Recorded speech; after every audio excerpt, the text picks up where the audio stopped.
Okay, so hello everybody. Welcome back. I'm on this side of the camera this time. I recently mentioned in my comment section in the last video that, to one user in particular, I have made some car purchases. This is the first one. It's a 2007 Volkswagen Rabbit, or Golf everywhere else on the planet. I mentioned way back, way back, one of the things that I need is a daily driver. So hence the looking at the Evos, Subaru Imprezas, something that I could drive all year round, all-wheel drive, 4-doors, trunk, family-friendly. This is definitely not that really, but it is winter-driven. And it will be fine for what I need it for, getting around A to B. Because the other car that I bought definitely won't be, but we'll come to that.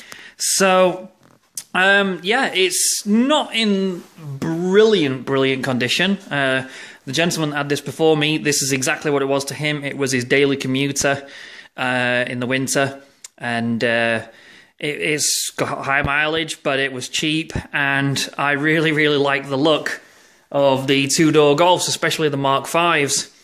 So, what am I going to be doing to this? Well, first of all, that roof rack is coming off. I've already started doing that. I've already started doing some body work. So down the usual spots on the wheel arch down here, there was paint chipping away and flaking on there. Down there it was pretty bad as well. The doors bent in the corner and that had some rust. The rocker panels are all scuffed up and scratched. They're getting taken care of. It does have, I believe, fresh paint. He said a friend of his rubbed up against the bumper and the side of the car, so it had a whole new paint. But the clear coat is peeling, so we're going to take care of that. The rear tint is pretty shit. Pardon my language, pretty bad. That's going to get changed. More clear coat peel. The antenna is missing. But other than that, the car is solid. Like, down here, we had a little bit of corrosion in the door there. I've treated that, and I've primered it up. And the reason I primered it is because I actually plan on wrapping the whole car. Now, the wonderful people at Avery have come on board and said they want me to try their vinyl. They want me to see what I think and give it a go. And so last night, very briefly, I cleaned down the hood, sanded it, got rid of all the stone chips, sealed it, and then put the vinyl on. Now this colour is called Laguna Blue Matte Metallic. It's part of Avery's wrap collection, vehicle wrap collection. And it's absolutely amazing. The camera is not doing it justice. In some spots it's a little bit darker, in some spots it's lighter. It's a lot like the Frost Chrome, just with less metallic. There's no chrome behind it, so it's sort of like taking that chrome layer away. So it doesn't quite have the depth of the Frost Chrome. But for install, this stuff is absolutely incredible. Probably one of the nicer vinyls I've ever worked with, I'll be honest with you. Normally a hood, I would recommend a hood and a roof. If you're going to do this, guys, always have 2 people there. 2 people can make this so much easier, because what happens is, as you lay the vinyl down, it grabs. Especially with static, it grabs at the bodywork. And when it grabs, depending on the vinyl, it can be very aggressive. And all you end up doing is wasting your time lifting, dropping, trying to get it in position. This stuff laid down nice. I could lift it easily. Its initial tack was just about right, maybe a little bit on the lower side, but that is a benefit in the fact that I could do this on my own. Probably the whole hood within, I would say, no more than 15-20 minutes, and tucking and everything. And it does tuck amazingly well. It's a lot thinner than the normal vinyls I use, but I am so overwhelmingly impressed with the results. So, what we're doing to this car is minimal, as with all the German stuff, because I did fall, bump, and crack my head. And when I woke up out of unconsciousness, I found myself in Deutschland. I don't know. I think I'm just going to clean it up. I'm just going to make it look pretty, do the vinyl. We're going to take them seams off. They're just held on with sticky tape anyway. We're going to clean up all the lines. I'm going to lower the car. And then I'm going to put a nice set of wheels on it. The only other thing I want to do potentially is maybe put some small side skirts on it from like an R32 or something. Just to sort of bring it down a bit on the sides. And if I can find one, I would really like the R32 front bumper as well. It comes down in a V down here. You've seen it, and they've got, I think it's gloss black on the R32. Some of the versions it's chrome and it comes down in a V. And again, it looks absolutely awesome compared to this one. So if I can get my hands on one, I'll do that. But otherwise, it's not a big deal. It's not a deal breaker. So yeah, wheels clean, lowered, and vinyl. And I think that'll pretty much be it for this, because this car, at the end of the day, is going to be my daily driver. Once it's wrapped, I might actually consider putting the roof racks back on, because they are kind of a hot thing right now to do. So that's this. So then that brings me on to the next vehicle. Now, it wasn't the best of starts in Japan, not going to lie. I actually got the, well, I guess the car to the dock, and they were unloading it off the actual back of the flatbed, and they couldn't get the car started. It turns out that the starter motor is dead, and I actually thought that the engine was dead, but that was due to a English loss in translation from Japanese to English, and it turns out it's the starter motor that's dead, not the motor that's dead, which is awesome. Because it is Rotary, and if it was dead and Rotary, we'd be bringing you a whole pile of videos on how to strip and build Rotary engines, and we don't have to do that now, so that's kind of a good thing. I don't really want to get into that, seeing as I want to enjoy the car. So I'm going to talk about the Mazda. Now that I've talked about this beast, I'm going to talk about the Mazda. We are going to hopefully get to make use of this. Everybody that's been watching my channel knows exactly what that is. That's the Ariyama Maya exhaust from Japan, the dolphin tip. That will be going on. The car itself is incredible. There's a whole pile of information that's going to come about that. It is a tremendously special car. Okay, so welcome back to the second part of this video. So as you saw in the first section there, the Volkswagen Golf is getting several things done to it. I did also mention the new vehicle as well as the Golf that is coming, and we're going to go into a little bit more about that in this section of the video. So the Golf right now, this is actually the I think it's the 5th or 6th take I've actually tried to make of this video, and for one reason or another something always comes up and stops me from actually completing it just at the wrong time. So hopefully we can get through this one in one shot. So moving on. So the Golf, what we've done already in between them 5 takes is the car is now completely vinyl wrapped. What have I got left to do to it? I think I've got the wing mirrors, but I'm unsure what I'm going to do with that, whether I'm going to leave them gloss black, like the grille, or I'm going to actually wrap them as well. I'm still undecided. Right now they are gloss black, and I haven't got an issue with that, but they probably will get colour-coded. Wheels, suspension, that's going to be going in there, and a new stereo for sure. But then that's it. That is my daily driver. I'm happy to rock it as it is. Performance mods, there's going to be so little. I do have work to do on that car though, so we are going to be doing spark plug changes, coil pack changes onto it. I've also got a new O2 sensor because the post-cap O2 sensor heater is gone, so we've got a new one downstairs ready to go. So we're going to be bringing you, like, I guess, general maintenance and general repairs on that. Stuff that you would find normally every day and everything that you would do when you buy any kind of car in modern technology. Most cars now don't have distributors and coil leads and all this other stuff, right? They actually have coil packs directly connected to the ECU as part of the timing.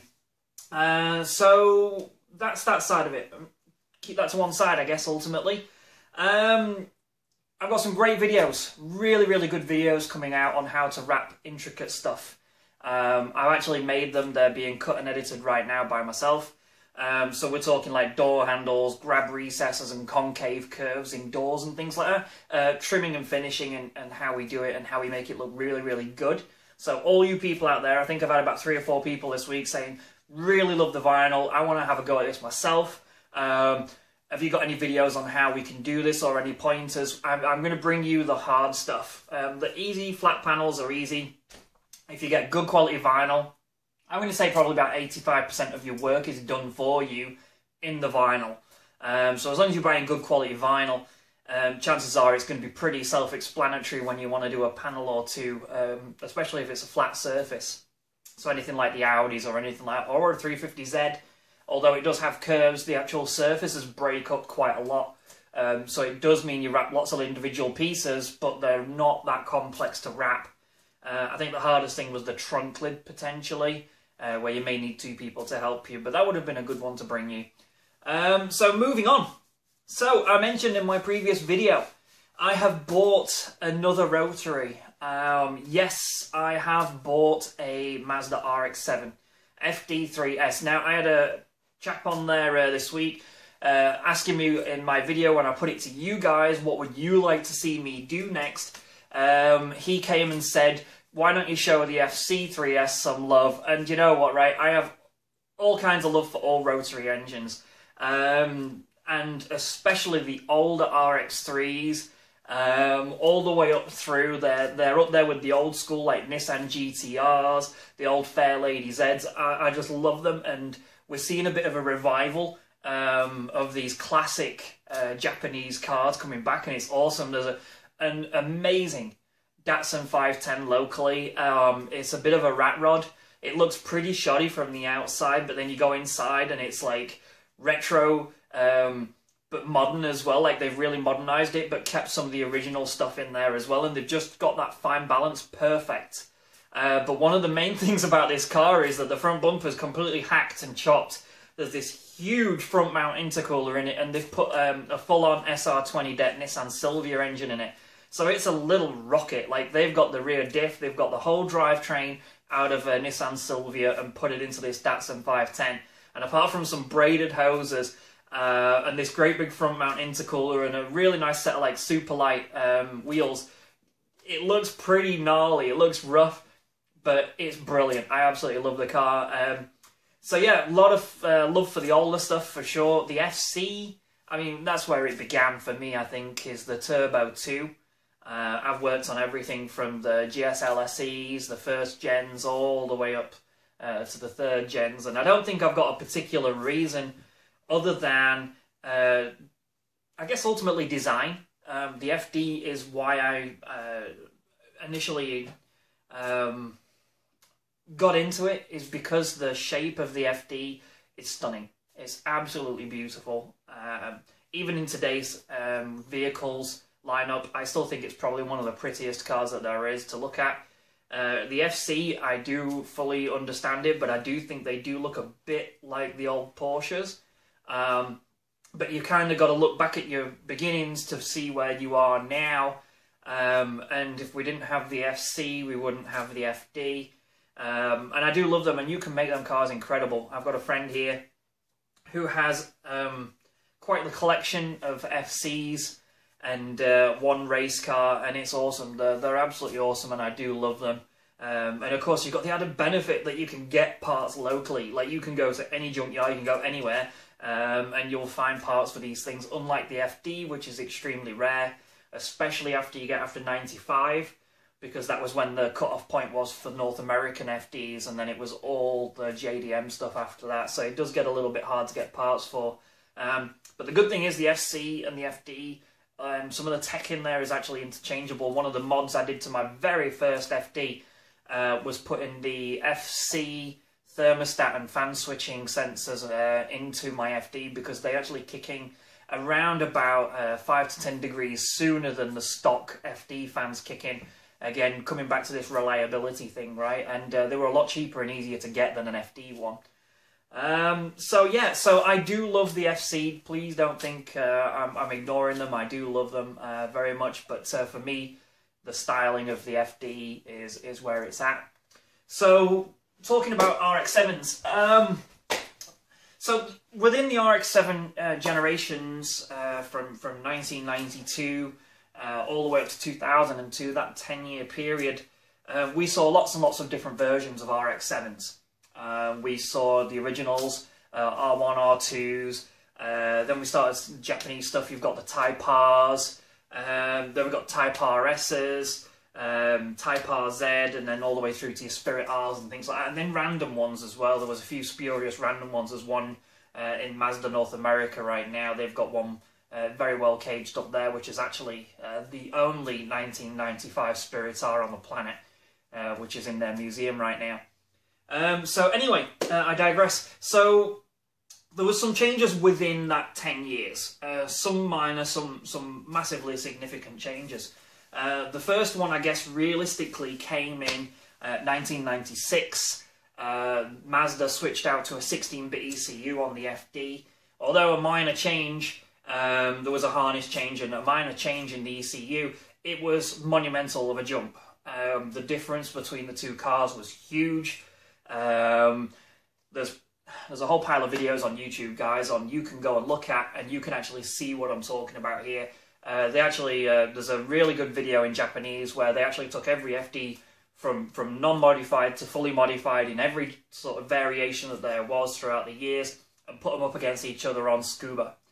And the difference from anything pre-96, post-96 was massive. Every driver said they're not even the same car. So that first significant jump was in 1996. The next one came in 1999, really. 1999 started to see some visual changes. So we had a new front bumper. That one had a lot better aerodynamics, bigger holes in the front of it to ram air onto the oil coolers and up into the radiator and intercooler there. It also had an integrated license plate holder. But other than that, that was it for the front bumper cosmetics. Moving back, you got high flow turbos included now. As well as that, now we got upgraded rear lights. So they had these little round lights as opposed to sort of these square rectangle ones. We got a new wing. We got a fully adjustable higher level wing, which is very, very popular for everybody. Everybody wants that wing. And that was pretty much it. Not much difference. It was a turbo and a cooling thing. So when we talk about reliability mods on RX-7s, that's what we talk about, is generally cooling. A lot of faults can be attributed to heat with these engines, particularly around the turbos. Like when you put your hand at the back of the engine where the turbos are, just from idling for 10-15 minutes, you can't hold your hand there. It is that hot. It is ridiculously hot.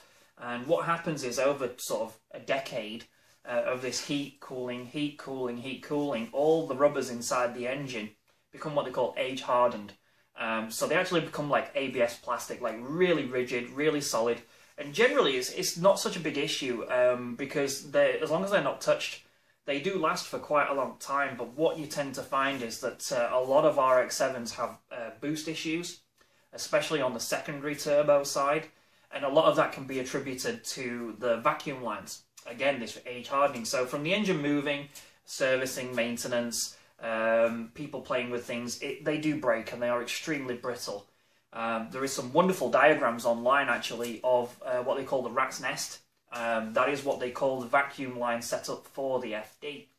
I think it's 60 or 61 vacuum lines in the whole system, and you've got expansion tanks, manifolds, you've got solenoids, you've got filters, valves that are one way, and all this other kind of tech in there to make this sequential turbo system work and boost control work.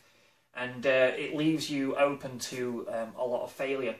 So when they talk about reliability mods, again, going back to this idea of heat, what a lot of people do is to simplify things, they go single turbo.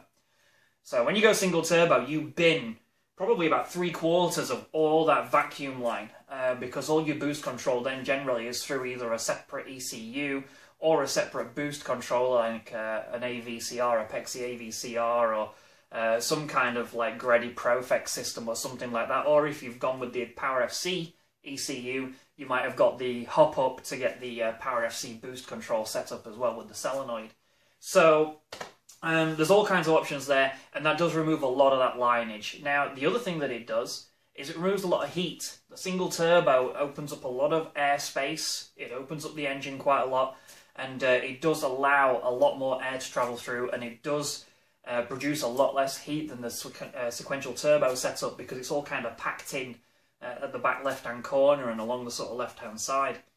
I would love to be able to bring you a video doing a single turbo conversion. I do plan on modding it, but realistically, when you talk about single turbos and reliable, well-built single turbo FDs, the general consensus is around about sort of $9,000-$10,000 to actually do that. So that includes a turbo, the manifolds, external wastegates, intercoolers, upgraded fuel pumps, and then the wiring has to be upgraded to go along with it, then injectors, and we're talking now 2000cc injectors at some point, an ECU that goes along with it, and by the time you tuned it and you've got it all running, it's very, very easy to get sort of up to the 10 grand mark to do it legitimately. And that doesn't include like moving radiators and things like that. That's something else you may also have to think about as well, especially if you want to sort of run a V-mount setup or something like that in the front bumper. So I don't think my budget will stretch to anything like that, but what I do plan on doing is definitely going to try and get a video installing water meth injection. I don't think, because of the lack of tuning ability around here and my lack of ECU tunability, I don't think I'll be running water meth exclusively. What I think I will be doing is I'll be running water injection, and I'll probably be running it pre-turbo. So again, this is about longevity and functionality at that point, and there is some really good data, and it doesn't matter what car you have, there's some really good data for putting the nozzles pre-turbo for reliability of turbos and everything else that goes along with it. You do get the cooling benefit, but one of the main things you do is it's like a cleansing through there, and the turbos that have had water meth injection running through it versus not, the difference is night and day. One looks like a brand new turbo, the other one looks all caked up in oil and crappy. So there is some definite temperature and cooling and benefits from that, and of course cooler air is denser air. Denser air, much better burn, and a bigger bang for your buck, and then more power. So yeah, that's something we're going to get into, but anyway, so I digress. We were talking about RX-7s and different versions and 99. So within 99 up to 2002, we had several key models within that. We had your sort of base, and then your Type Rs. Your Type R went to a Type RS, Type RS to Type RZ, and then all the way up to your Spirit R. Within the Spirit R, we had 3 versions of that, right up to an automatic as well, depending what you wanted, whether seats were more important, whatever. So the reason I talk about these is because the version of the car I bought is a Type RS. Phenomenally rare. Ridiculously rare. I never imagined in my wildest dreams ever owning one, because these things normally fetch around about double the price of any other normal FD.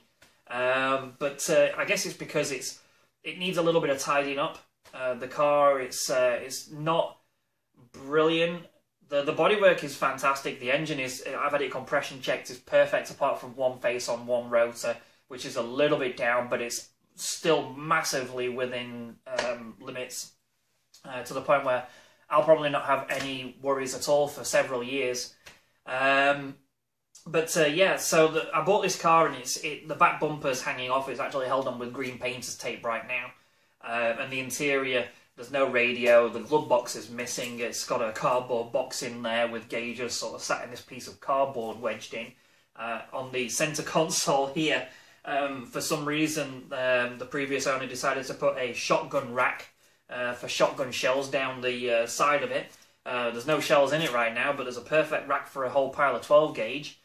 Yeah, and then there's just random switches, random tape, random gauges. It's got one Recaro SR3 bucketed seat into it. I thought at the time when I bought it, it actually had the Spirit R interior. I was jumping for joy. But when I actually got it to the dock in Yokohama and I got the high resolution pictures come back, I realised it just had one normal seat and then one Recaro seat. So I'm not sure what I'm going to do there. I've got a source for a set of RX-8 seats, which is a very valid mod. It does fit. I can go and try and find a stock RX-7 driver seat and put that in again. That would be perfectly fine. Or I can try and find myself a Recaro SR3 put that in the passenger side and then get both of them reupholstered and retrimmed, which is ultimately what I want to do. But that could be difficult and tremendously expensive. That's a common theme here. Everything seems expensive. So yeah, so interior and stuff like that. Like, I talked about what made the 99 different to all the rest of them. And this car has had everything that made it a 99 removed. So mods-wise, it has an aftermarket exhaust, it has an aftermarket intake system, but it also has the C-West front bumper and side skirts on it. So the 99 bumper is gone. What else has it got? So the rear wing, the 99 spec rear wing is gone. And we have, I believe, a C-West carbon fibre GT rear wing in there, which is awesome. I mean, it kind of matches everything else that's going on with the car. And the person that did the install, kudos to you, whoever you are, because they, rather than leaving the holes in the trunk lid, they actually properly blanked the holes, repainted the trunk lid, and then put the actual wing on properly, and did a really nice sealed job on it. They did a really, really good job on the install, so hopefully I won't get here and find a fish tank in my trunk in my spare wheel well. But from everything I've seen there, it looks great, but it was kind of bad news right out the get-go, because they got the car from the auction to the actual dock, and they couldn't get the car off the trailer because the starter motor died, and that was like a freak out, because when I got the email at whatever it was, stupid o'clock in the morning, I got an email, the motor is dead. So my heart sank, because literally every penny I have got sank into this amazing RX-7, and all of a sudden I've got an email saying that the motor is dead. So my immediate response was, what do you mean the motor is dead? Because we had compression results and things like that. I got an email back several hours later saying the starter motor. So I was like, disaster averted. So that's getting changed, but one of the things it did mean, guys, is that I can't have the car here as fast as I wanted it to be.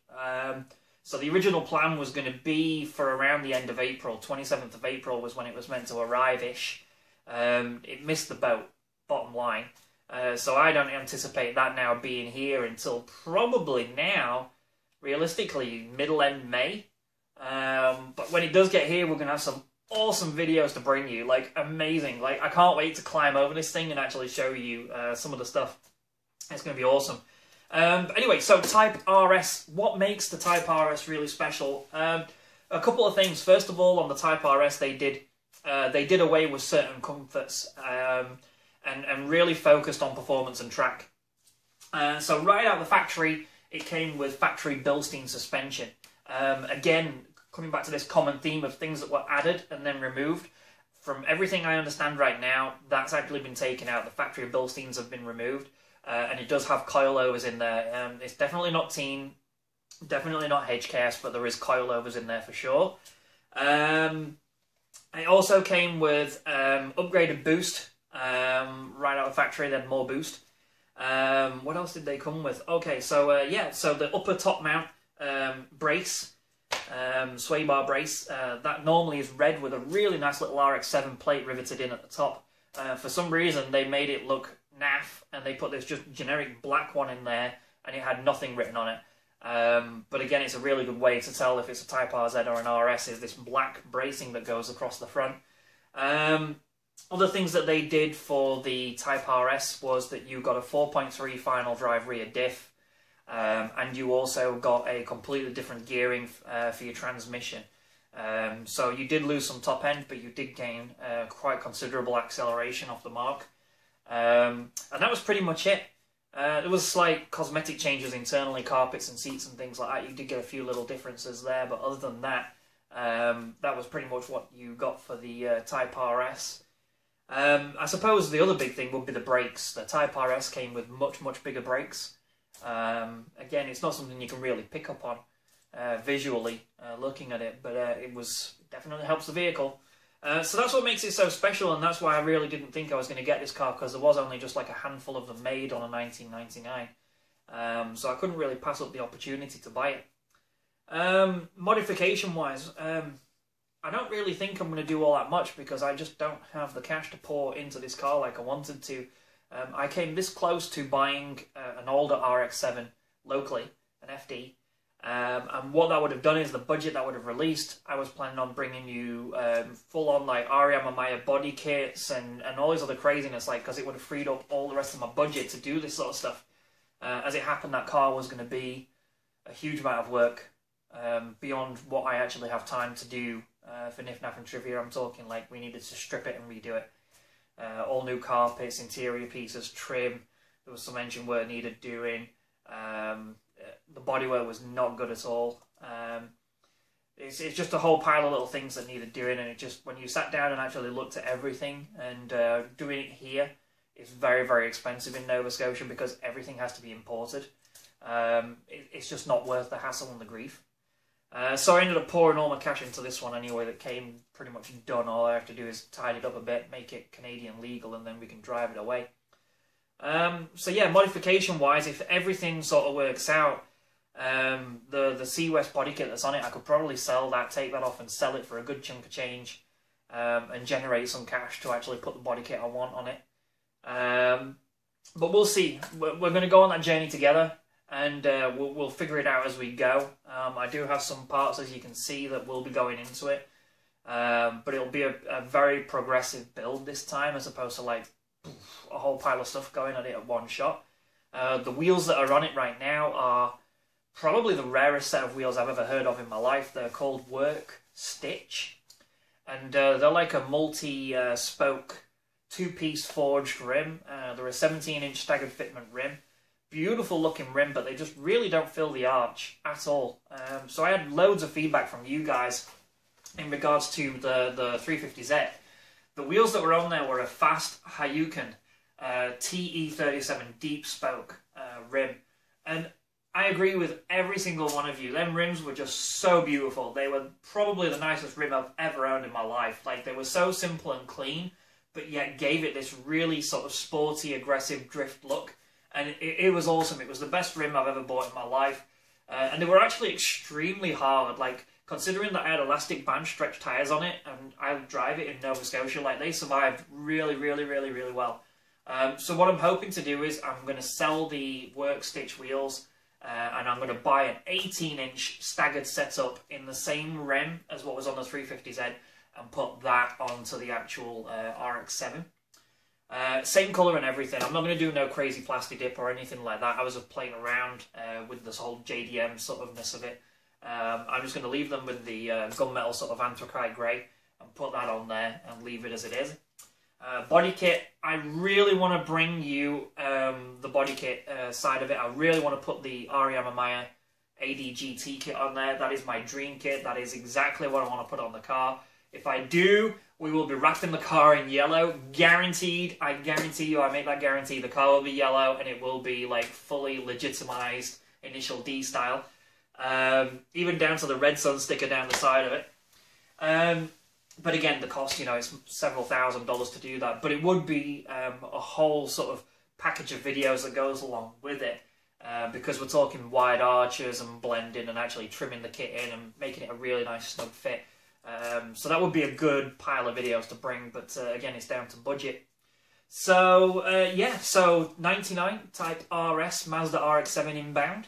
There's going to be bits going on the Golf. I'm kind of going to be running that and running the RX-7 at the same time. I've also got another little project in the background that I'm working on. That's the wife's car. That's probably not going to interest anybody on my channel because it's German and it's a little bit more sporty as opposed to like the JDM stuff. But anyway, that's a side project, so I'm not really sort of bringing into this. But maybe there'd be good stuff on there that we could use, I don't know. So as of 3 nights ago, I was flicking through my information on my channel on YouTube, and I just want to say a big thank you to absolutely every single one of you that watches my videos, every single one of you that likes, post comments, questions. I can't believe it. My mind is blown by the reaction that my videos has. Right now, as it stands, as you watch this, I'll probably have 1,000 subscribers plus, which in my wildest imagination, I never intended for that to happen. I started this channel out as a way of showing my friends what I was doing to my cars, and and showing off my car a little bit, right? So you've got somewhere you can post it into sites and things like that, and forums and stuff. And it's kind of growing away from that into its own creature. And I love this. I absolutely love making these videos and bringing you on these journeys. So the more you put in, the more I will give back. If you have any questions, if you have your own projects that you've got questions about, if you're interested in working with vinyl and you want to know how to do something, please feel free to message me. Feel free. Add your comments, whatever you want to do. Any question. I've had some of the most random questions over the past few days, and I've still tried to answer every single one of them. And I do enjoy doing that because that's what this community is all about. When I first started, I was very, very lucky to be in a position where there was a gentleman about my age now, in his early 30s, who had his own business, and he was very open-armed in the way that he did things, and he would show me and explain why he was doing things and why he did things his way. And he was much like myself. He was meticulous to the nth degree. Now, unfortunately, his business is no longer with us. He went a different direction. But I did learn so much, and I think it's really important in our community that we share our information and we help each other out. Not to the point where we're going to do ourselves out of business and do ourselves, you know, our friends, for instance, he lost his company because of the way that the world was going. And so not to that point, but if we can help each other out, do this and build our own cars, isn't that wonderful, right? So anything I can help you with, I'm happy to share that and bring that to you. So yeah, thumbs up, likes, subscribe to the channel if you're not already. There is a pile of other stuff coming out. So keep in contact and keep watching, guys. And as always, thank you so much for this. I really, really do appreciate it. Like I said, I mean, I was going through the information and I have 187 countries viewing my channel, which again is blowing my mind. So hopefully we can add some more to that and bring everybody else together in these journeys that I go on. So yeah, like I say, thank you very, very much, and stand by for more videos coming out soon, folks. Take care. Bye now.